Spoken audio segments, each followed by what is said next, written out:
What is up, guys? Payne here. It's been a couple of days since Star Wars The Force Awakens has been out. A lot of you guys have seen it, I know, because a couple of days ago, if you guys are not aware, I made a review. You can check that out in the description down below. It is a major spoiler review, and there's going to be major spoilers in this one, too. So the thing is, I went back last night, and I saw it the second time like I said I was going to, and I saw it in Imax. So if you guys want to check my original review, make sure to hit that link in the description down below, or you can just listen to me talk about it right now.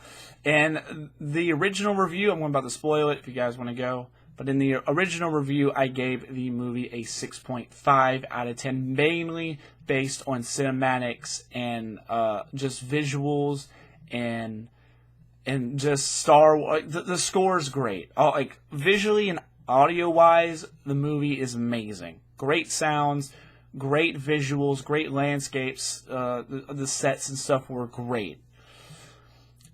But the thing I was hoping was that whenever I went back and watched it the second time, maybe some of those plot holes and stuff that I wasn't so sure about, or things that I complained about in my first review, I would be able to, fix and, think, oh, well, this and that, my second viewing. And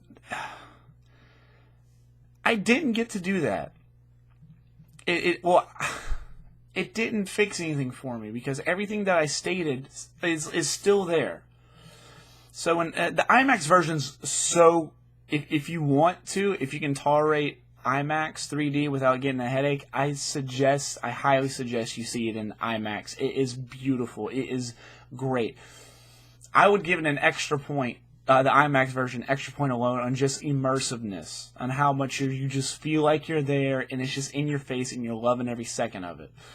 But the story, the problems with the story are still there, even the second time that I watched it. Whenever you start off with everything, like I said, man.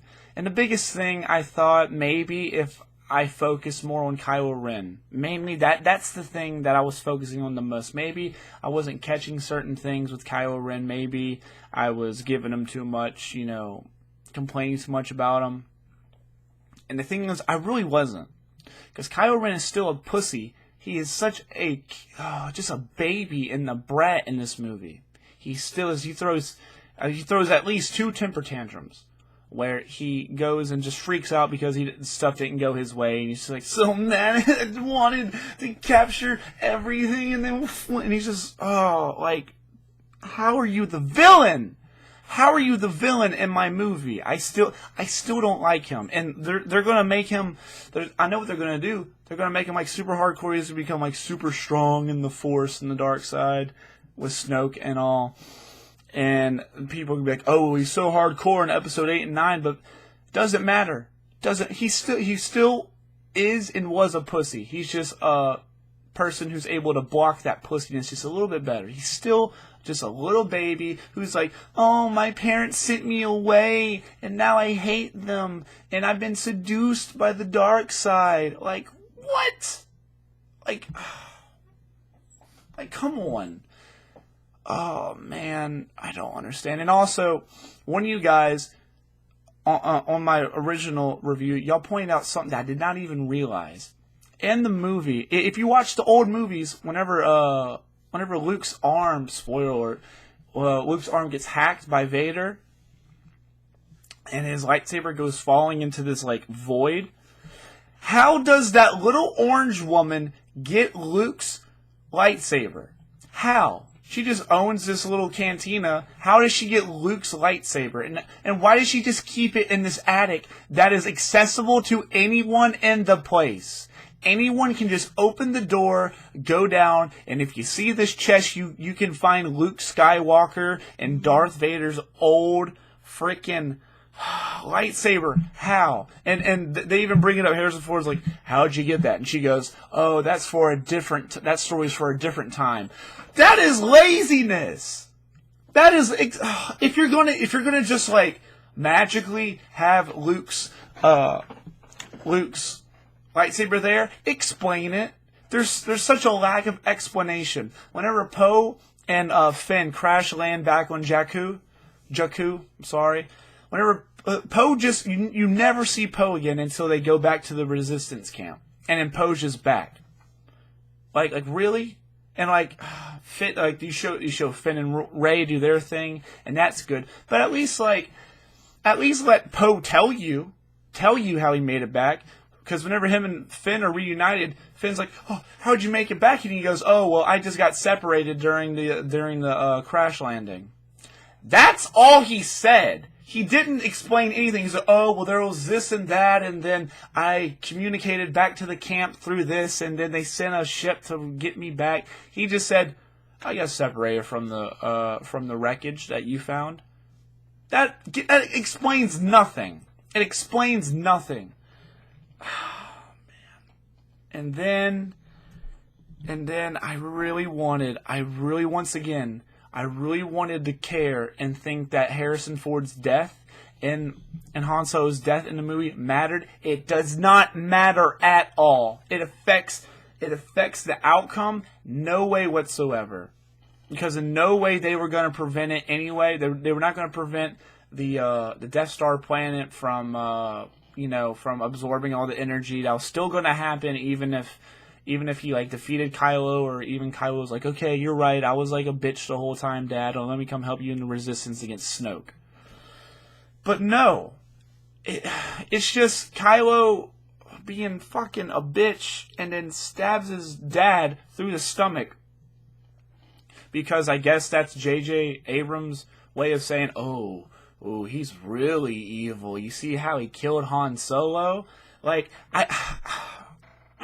No one can. Even the people, all the super fans that saw it that night in IMAX, none of them went, "Oh no, we didn't see this coming. How could they?" They just all went, "Fuck." How do you not make... if they were to kill off Luke, God forbid they ever killed off Luke, you know that they would put so much time and effort into making that such a heart-wrenching, just hurtful event. You know they would put that much care into it. But JJ, or whoever wrote it, did not put that much care into Han Solo's death. Because 10 seconds later, after Chewie's rampage, it's gone. You forget about it. There's nothing to reference it other than Chewie's just alone with Rey on the Falcon now. So now Rey's gonna be with Chewie in the next movies, I assume. Oh, man. And then Snoke. I still find it so stupid.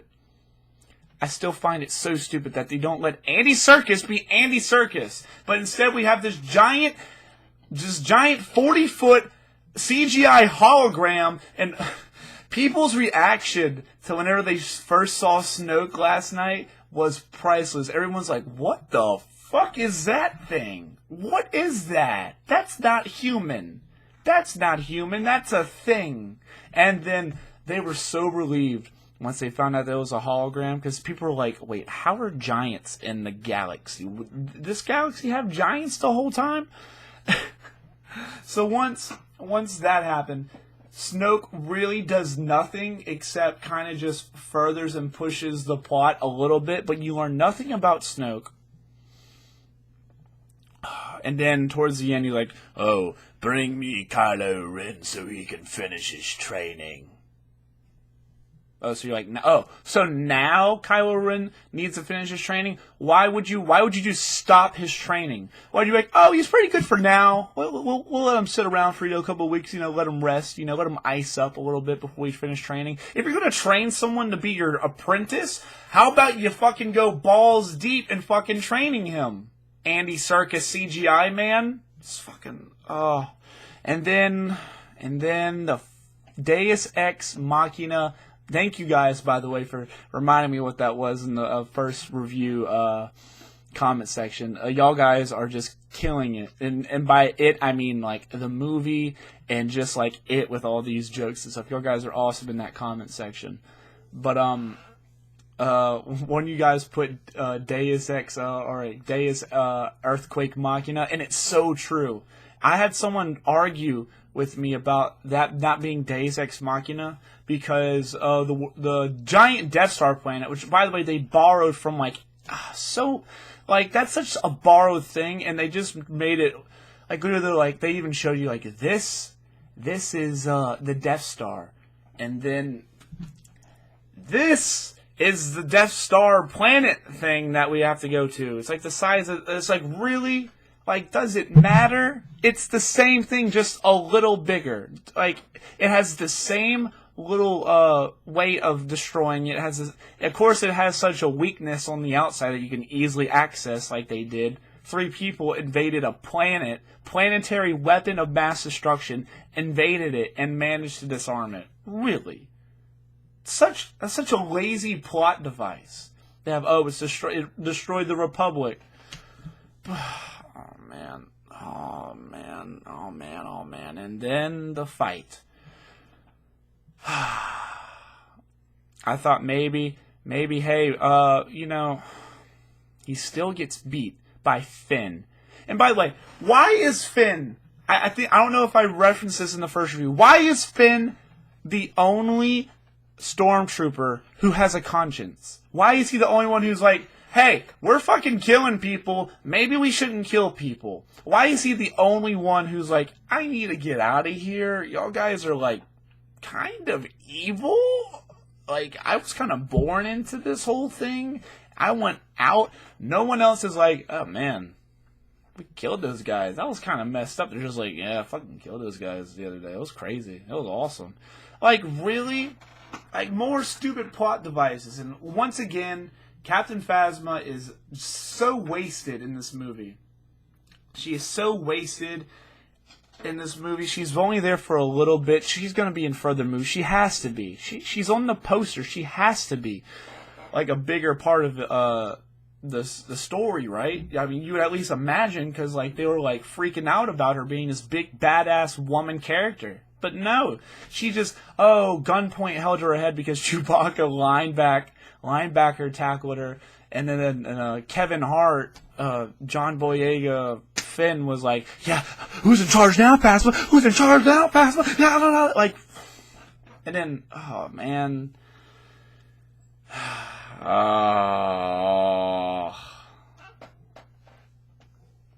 and like I said, Finn basically beats him. And to the point where he almost beats him, and then he gets the slash on Finn's back, and then Finn falls back, and then Rey picks up, which I have a theory.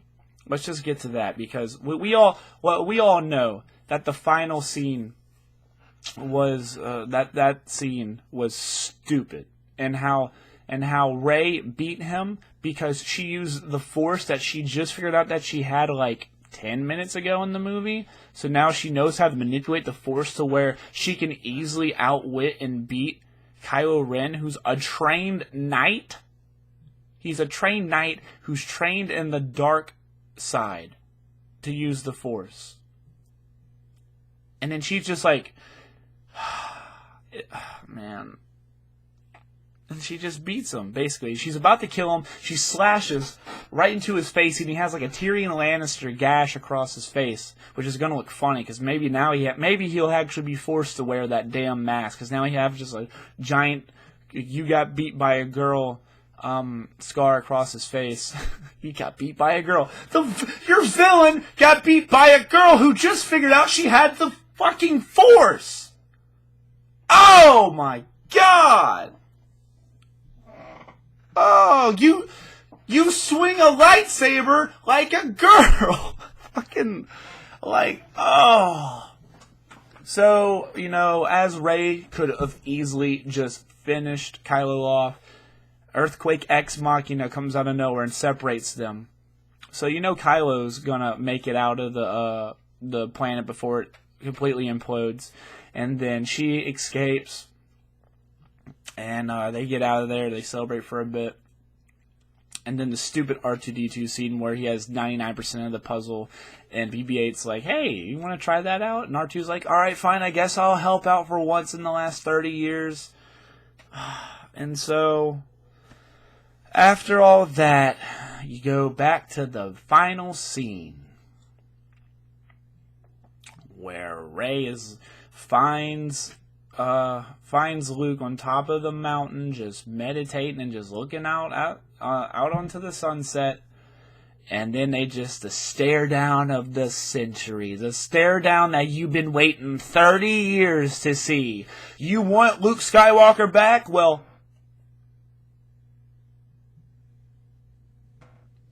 you got him. That's all you get of Luke Skywalker. That's all you get. And then Rey's like,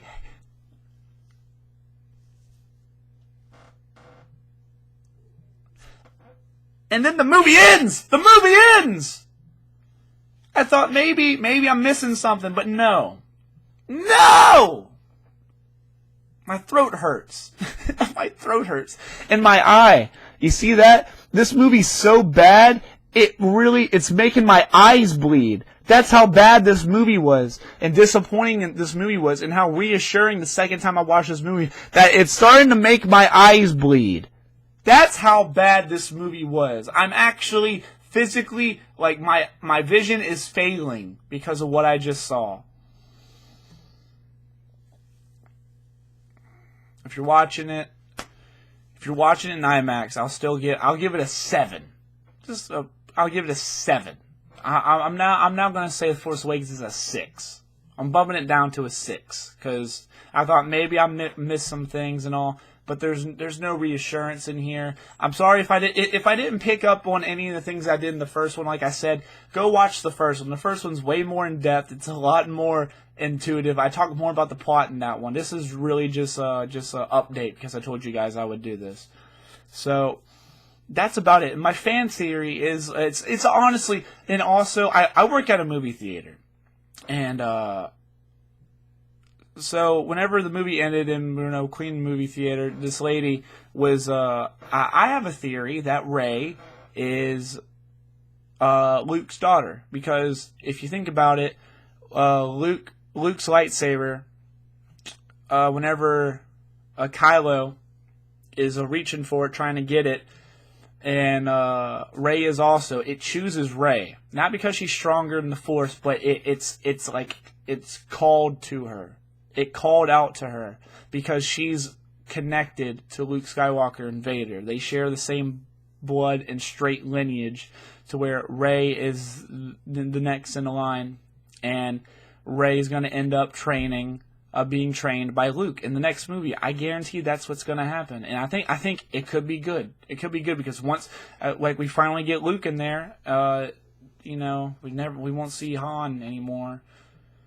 So yeah, that's my theory. A lot of people watching the movie, I heard them mumble that. I'm like, I bet Rey is Luke's daughter. So let me know if you guys made it to this point. Do y'all think Rey is Luke's daughter? And let me know, guys' opinion down below. Like I said, I give this movie a 6. That's really all I can think of. I appreciate the support you guys gave on the first video. Like I said, check it out in the description down below if you want the full in-depth look into the plot and all the spoilers and stuff.